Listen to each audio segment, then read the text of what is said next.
అండి. ఇంతకు ముందు వీడియోలో స్టేషనరీ ఎట్లా క్లాసెస్‌కి అసైన్ చేయాలో చూసాం కదండీ! యాక్చువల్లీ అక్కడ స్టేషనరీ క్లాస్‌కి అసైన్ చేసేటప్పుడు, ఆ క్లాస్‌లో ఉన్న ప్రతి ఒక్క యూజర్‌కి మనం ఎంత స్టేషనరీ అయితే క్రియేట్ చేసామో, లైక్ క్వాంటిటీ ఇచ్చాం కదండీ! క్వాంటిటీ 5 బుక్స్ అని చెప్పి అమౌంట్ ఇచ్చాం కదా!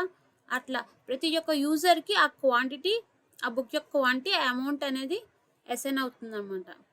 లైక్ యూజర్‌కి అన్ని బుక్స్ ఇవ్వాలి. అంత అమౌంట్ పడుతుంది అనే విధంగా మనం క్రియేట్ చేసుకున్నాం స్టేషనరీ.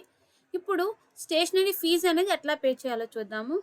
ఫస్ట్ అప్లికేషన్ ఓపెన్ చేసుకోవాలి. వన్స్ ఓపెన్ చేసుకున్నాక మీకు స్టేషనరీ డ్రాప్ డౌన్ కనిపిస్తుంది కదండీ! ఇది ఓపెన్ చేయాలి. వన్స్ ఓపెన్ చేశాక మీకు ఇక్కడ స్టేషనరీ ఫీజ్ అని కనిపిస్తుంది కదండీ! దీని మీద క్లిక్ చేయాలన్నమాట. ఇది search student with roll number అనమాట. చూడండి, మన రోల్ నెంబర్ బట్టి కూడా సెర్చ్ చేసుకోవచ్చు. అండ్ నేమ్ బట్టి కూడా సెర్చ్ చేసుకోవచ్చు. వంశీ. ఓకే. విత్ స్టాండర్డ్ బట్టి కూడా స్టూడెంట్‌ని సెర్చ్ చేసుకోవచ్చు అండి. సెకండ్ స్టాండర్డ్ చూడండి మారుతున్నాయా? Third standard. ప్రీవియస్‌గా మనం థర్డ్ స్టాండర్డ్‌కి స్టేషనరీ అనేది అసైన్ చేసామండి. వన్స్ ఓపెన్ చేసుకొని ఫీజ్ పే చేసుకుందాం అనమాట. మీరు ఫస్ట్ ఏ యూజర్‌కి అయితే స్టేషనరీ అసైన్ చేయాలనుకుంటున్నారో ఆ యూజర్‌ని ఓపెన్ చేయాలి. ఇక్కడ చూడండి, మీకు ఇక్కడ 3 డాట్స్ కనిపిస్తున్నాయి కదా! దీని మీద క్లిక్ చేయాలి. వన్స్ క్లిక్ చేయగానే మీకు వ్యూ డీటెయిల్స్ అని కనిపిస్తుంది కదండీ! దీని మీద క్లిక్ చేయాలి. క్లిక్ చేయగానే ఇది ఒక పేజ్‌కి నావిగేట్ చేస్తుందనమాట. ఇదే స్టేషనరీ ఫీజ్ ట్రాకింగ్ పేజ్ అనమాట. ఇక్కడ ఏంటి అంటే మనం యూజర్‌కి ఎంత స్టేషనరీ ప్రొవైడ్ చేసాం, యూజర్ ఎంత అమౌంట్ మనకి పే చేశారు, ఇంకా ఎంత బ్యాలెన్స్ ఉంది అన్నీ ఇక్కడ చూసుకోవచ్చనమాట.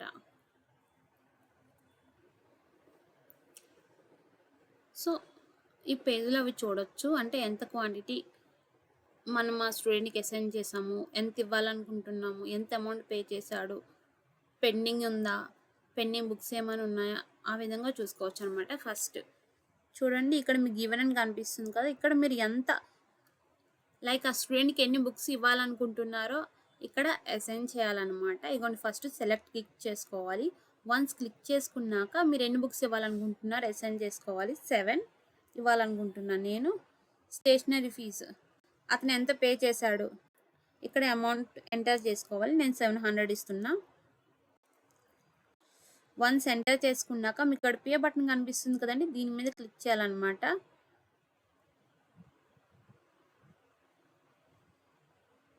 చూడండి, స్టేషనరీ ఫీజ్ పేడ్ సక్సెస్ఫుల్ అని చెప్పి వచ్చింది.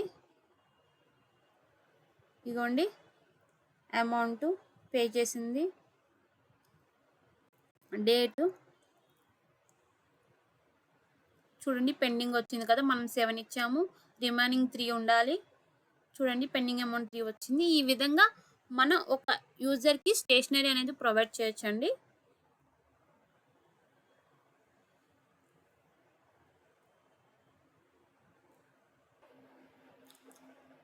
చూడండి, ఇక్కడ స్టూడెంట్ ముప్పుడి లోహిత్ ఉంది కదా! బయట మనకి స్టేటస్ ఏమని మారిందేమో చెప్పి చూద్దాము. బ్యాక్వర్డ్ ఎట్లా రావాలి, బ్యాక్ వచ్చి సెలెక్ట్ స్టాండర్డ్, థర్డ్ స్టాండర్డ్. చూడండి, ముప్పుడి లోహిత్ స్టేషనరీ మనం సగం ప్రొవైడ్ చేసాం కాబట్టి నాట్ ప్రొవైడెడ్ అంటే పూర్తిగా ప్రొవైడ్ చేయలేదని వచ్చింది. సో మనం ఒకసారి పూర్తి స్టేషనరీ ప్రొవైడ్ చేద్దాము. మనకి స్టేషనరీ స్టేటస్ ఏమైనా మారుతుందేమో చూద్దాము. చూడండి, ఇక్కడ క్లిక్ చేయాలి. క్లిక్ చేశాక వ్యూ డీటెయిల్స్ క్లిక్ చేశాక ఆల్రెడీ మనం 7 ఇచ్చాం. ఇప్పుడు మిగిలిన 3 కూడా యాడ్ చేసేద్దాం. 7కి 10 ఇద్దాం. 10 ఇచ్చి పేడ్ అమౌంట్ కూడా పే చేసేద్దామండి. ఎంత ఉంది బ్యాలెన్స్? 300 ఉంది కదా! ఇచ్చి ఇగోండి, పే బటన్ కనిపిస్తుంది కదా! దీని మీద క్లిక్ చేయాలి. చూడండి, స్టేషనరీ ఫీజ్ అప్డేటెడ్ సక్సెస్ఫుల్ అని చెప్పి మనకు మెసేజ్ వచ్చింది. అండ్ చూడండి, ఇంతకు ముందు టోటల్ అమౌంట్ పెయిడ్ అని ఉండేది కదా! అక్కడ మనం సగం అమౌంట్ పే చేసేటప్పుడు నాట్ పెయిడ్ అని ఉంది. ఇప్పుడు చూడండి, మొత్తం పెయిడ్ అని చెప్పి వచ్చింది.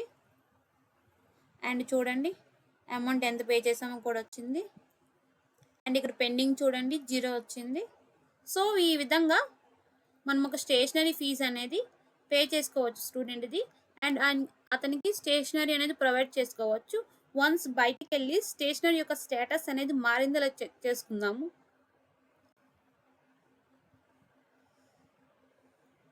థర్డ్ స్టాండర్డ్ ఉప్పిడి లోహిత్, ఇగోండి స్టేషనరీ ప్రొవైడెడ్. సో, ఈ విధంగా ఒక యూజర్‌కి మనం స్టేషనరీ అసైన్ చెయ్యొచ్చు. ఆయన ఫీజ్ కూడా పే చేయొచ్చనమాట. ఈ విధంగా చేసుకోవచ్చు.